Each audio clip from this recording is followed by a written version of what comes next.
Hello everybody, and welcome back to Griseus. What happened last time? We met Sharku, we met back up with Big Bear, and Sarah go down. I'm assuming that was Sarah when we went home and we saw the body on the ground. This is my assumptions anyway. So we'll figure out how good our pro tag coon. I didn't forget his name. You can shut up. It's fine. It's fine. It's good. It's good. Yeah. Oh, Shaku. Well, Shaku is back. Okay. Okay.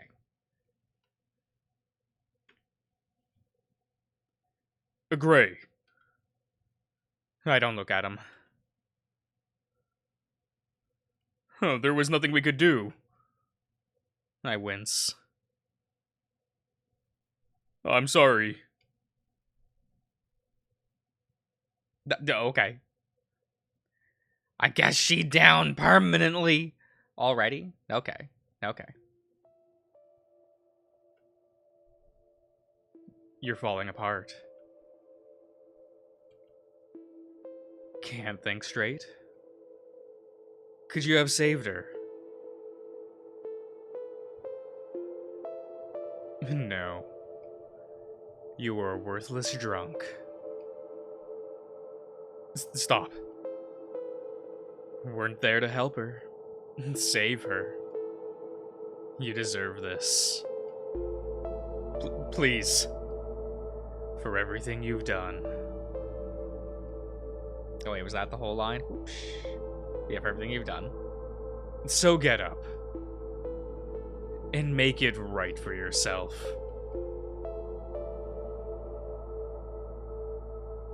And for Sarah. For Sarah. Prologue end. Oh. Okay. Okay. That was a pretty fun prologue.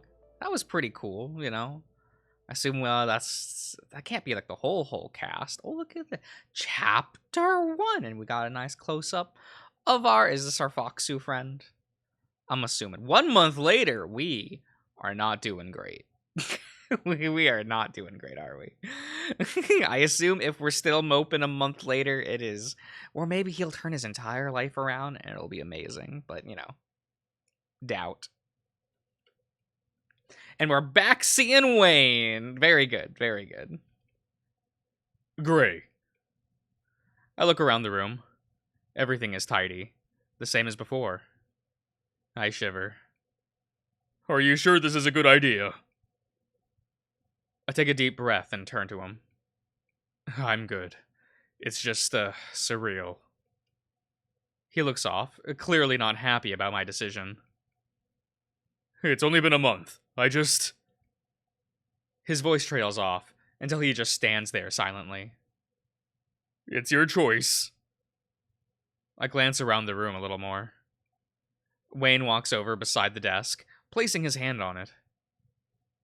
His head turns towards the bathroom. Wait here. I just want to check everything. He squeezes his way past me, and the bed and shakily opens the bathroom door before sliding inside. I got there, fellas. I got there. I let out a sigh and ease myself over to the bed, sitting on the edge. He has every reason to be worried about me. I can admit it's a pretty unhealthy plan to stay here. But I have to stay here. I need to find out why this happened. Wayne told me the case would likely go nowhere, with all of the other cases going around, and still nothing has come up for a single one. I wonder how much he's actually willing to help me with this. I look toward the bathroom, where I can hear Wayne's heavy footsteps. Well, just steps? Okay. Pacing behind the door. I can remember it all so clearly. I lean over and put my face in my hands. I wish I could forget. I still can't believe this is real. My right leg starts bouncing up and down as usual. Now I got that nervous tick. I don't really do that. I know a lot of people that do that, and I'm like, bro, you're shaking the table. You're shaking the chair you're in. Calm down. Do you all do that? I don't know. I'm a pacer instead. Like, if I'm up and about, I'll just, like, pace around. I guess that's more like waddle around. But, like, it is what it is. It is what it is. I can't deal with the silence right now. Wayne, are you done? Is everything okay? He rushes out of the bathroom quickly, almost running into the doorframe. Okay, man. Yes, and, no. The quiet was just getting to me. He shuffles a bit. My offer still stands. If it gets too much for you here. I stand up from the bed, shaking my leg back awake. Okay. No, it'll be okay. I promise. He smiles a little before pulling me in for a hug. He pulls me in close, and I instinctively rest my head against his chest. His heart is beating a little fast. We stand there for a moment before I finally step back from him. Thanks, Wayne. For everything. If you need anything, you know where to find me. He pats me on the head a little before turning towards the door. Might like your haircut. Haircut? I feel like there's not many ways that, like, in these, like, anthro universes that you can do with your head fur. But okay. Okay, it's fine. He rubs my head and slightly,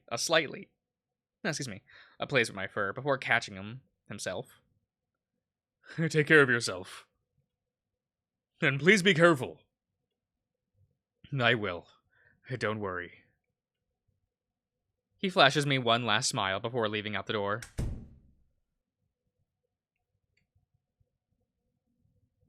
He isn't going to help you. You can't do this on your own. Oh. The familiar rasp in my head has been constant lately. It always comes when I'm alone, the first chance it gets. Ever since Sarah, though, it felt different somehow. Not like I'm mocking myself, like someone else. You're here now. So what? You weren't here when it mattered. I clench my fists. As much as I hate it, I'd rather it be quiet right now. You'll only find trouble. Do you really need more of that? I don't care. I need to do this for myself. And for Sarah. You said it yourself. The voice goes silent. And if I don't have anyone, then what does that make you? It still smells of her. I tense up a little, as I instinctively breathe in the familiar floral scent. That part of her is still here, lingering. It does. I turn back toward the window, letting the late morning sun rest on my hand. I will figure this out. Looking straight down at the desk, I start sorting through its contents. Practically nothing here is mine. All old papers and random lists from Sarah. It's cliché, but I have no idea where else I can start. I sort through the desk a bit. Nothing sticks out. I scratch at my head in frustration. Of course I'm not going to find something useful just like that. Everything's neatly stacked in order from here. Now all laid out on the desk. This is fucking pointless. Anyone could have done this to her. Why would she just have something pointing to someone? Damn it! I kick the edge, that's what that says, the edge of the old wood, causing the drawers to pop out. I groan and kneel down to shut them all one by one. As I crouch down to the bottom drawer, I notice a small book far under the desk. Don't get your hopes up. Quiet. I reach for the book and stand back up, with an ache in my back that makes me wince. After dusting it off, it doesn't seem to have anything on it, but I realize it's a journal. I open it up, seeing pages filled with writing from Sarah. It's neat, almost prim. Why was this under the desk? Why wouldn't she... Why... she wouldn't hide it there normally. Some drawings, but mostly dated entries over years. This goes back decades. The early entries were exactly what I expected. The sort of gentle nothingness Sarah made her life out of. Going through all of her private thoughts. I feel scummy for it, but I have to. The pages are more frequent recently. The ink is darker and the writing more slanted. I skimmed faster, skipping to just a few months ago. If I'm going to find anything, it has to be in here. The last bit of the journal seems empty. Then, halfway through, something slides loose. I look down and notice it's a photo. I lean down and snatch it. It's definitely old. The edges are yellowed, and my grip softens from the sensitive paper. A picture of Sarah, certainly younger. Her hair let loose, the sunlight catching her smile. She stood beside a man I don't recognize. I can't tell his species, and a brimming hat shadows his eyes. As that said brimmed, didn't it? That's fine. His smile is really wide. There stood in front of a building with yellow paint, and a sign mostly covered by some foliage. I focus on the background more. Have I seen it before? It looks familiar. My head splitting. Looking back at the photo, nothing comes to mind. I set the photo down and rub my face, checking the time. It's only been an hour. Where can I go with this photo? I look back at the pile of papers and books spread around the desk now. It was organized before. Records. Sarah mentioned it when she was showing me around. Not far from here. I fiddle around the edge of my pocket watch, taking a deep breath before I stand straight. Sorry. Swiping up the photo, I put the delicate memory inside my pocket. No time to waste. I adjust myself and take a deep breath as I grab the doorknob. Do you think it's worth it? What else can I do?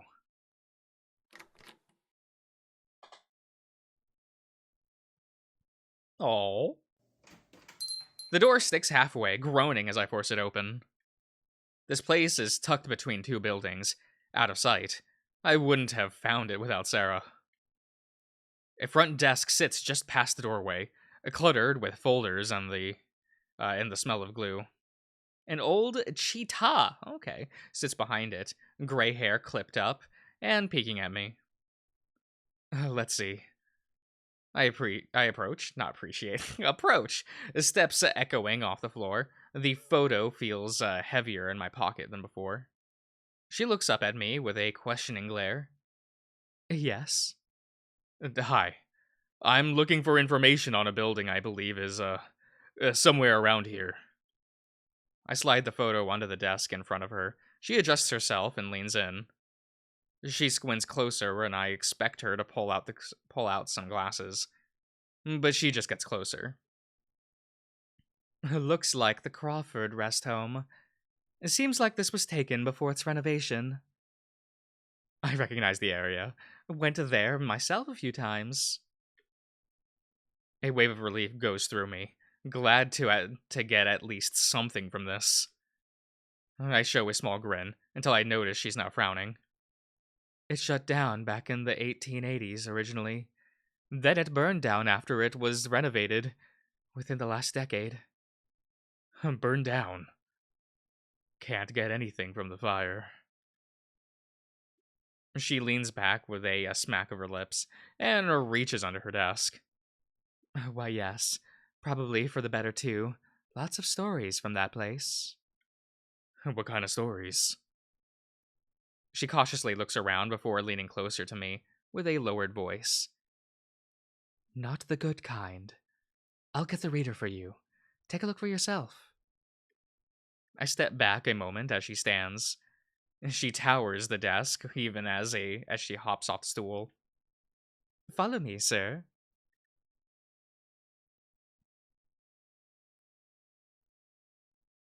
Got all that? Yes. Thank you, ma'am. She gives me a brief smile before returning and returning. Okay, back towards the front desk. She doesn't seem fond of this place. I adjust myself on the rather small stool and lean in closer to the reader. I've never used one of these, but has always been intrigued. I reach my hand around to the back and fiddle around until I find the switch. Whoa! The light switches on after a few hiccups, and a soft hum emanates from the machine. Fancy. I sort through the few microfilms she gave me, unsure of which to look through first. Missing persons! Let's go in. Crawford was the building, right? I guess we'll just go sequentially. Let's just do that. We probably don't get just one, right? Right? Probably. I slipped the film over the peg as I was instructed and hit the button. I twist the knob back and forth a little for fun before focusing in. Crawford's new renovations! Okay. A headline slides into view. Crawford Rest Home reopens after half a century. The article lists improvements, specifying strict oversight, promises of safety. The photo shows the front of the building with a familiar figure standing in front. He's even more obscured here, but still sports that wide grin. Maybe his name is somewhere. I scroll further. Another article. Crawford Rest Home faces inquiry. A bit of the text is blacked out, and I keep scrolling. The text is certainly fuzzier. Edges eaten by age. I lean in closer.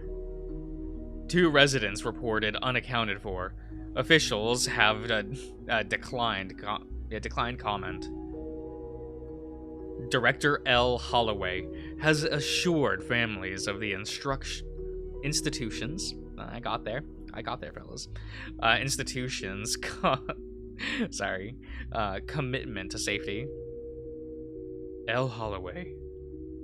I look past to another photograph below, blurry from further away. A staff standing in a neat row, and the same man shadowed behind them. No doubt he's avoiding being shown at this point. His chest tightens, and I lean closer. My chest tightens, not his chest tightens. What am I thinking? Is what it is. Machine humming louder, and the image swimming in my vision. So familiar. The machine jolts, skipping frames. The image dissolves into a static blur. Looks like there isn't more to look through. Let's find the missing persons notes. Let's do that. Certainly a worrying topic. Well, who's that? Maria M. age 31. The words blur past fast. Oh, okay. I spin the dial until a headline stops me cold. Suspect in Crawford case missing. Last seen. The rest is too illegible. Maria Miller, another woman. Sweet and caring. Just like Sarah. Her photo is grainy, and I get lost in her smile. It makes my stomach knot. I scroll again. Elderly woman vanishes without trace. Not much is listed. Just the faint outline of her in an old photo, hands clasped. 2 women missing. I can't believe this all happened nearby. The voice hits inside my head again, sharp this time. Did she know? It sounds aggravated, making my head throb and my throat tighten. I rub at my eyes, staring back at the machine. It's a familiar pattern, but someone murdered Sarah. She didn't just vanish. It seems the cases here were spread over years, before and after the building was reopened. She must have known something. She got on the wrong side of someone. The figure of the man invades my mind, making me shudder but shake with anger. The reel rolls with a clatter, fading into a static light. The thought of those missing women press against my mind, making me sink back. Okay, everyone. We'll save the fire label for next time. We'll end the part here. So I do hope you've all enjoyed, and I'll see you guys around.